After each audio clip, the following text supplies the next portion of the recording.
I finally escaped from my cruel stepmom, but her shadow kept following me. When my mother died, I was 7 and small enough to fit in the crook of my father's elbow. The world tilted and patched itself with new names. Stepmom, new house, better now. They wrapped it in polite dinners and photo smiles. My father breathed relief. I learned to hold my breath. Her cruelty arrived slowly, like frost. It began as small exclusions. A plate slid to my brother's place at the table before my bowl was even considered. A book snatched away with a look that said I had no right to want anything. She never struck me in front of others. She learned, fast, the economy of shame, words, looks, the long silence that spoke louder than any slap.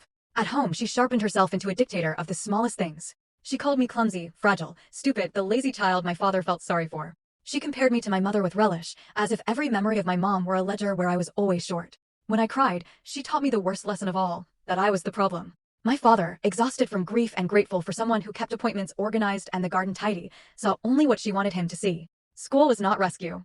I learned to fold myself into corners so teachers wouldn't notice the bruises of omission. I learned to answer questions in the smallest voice that held no complaint.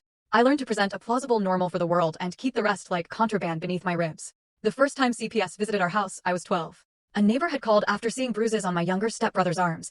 The caseworker came and took statements that sounded to me like fingers on a map tracing the cold route of our home life. For reasons I still don't understand, the system tried to remove me. They took us to separate foster homes.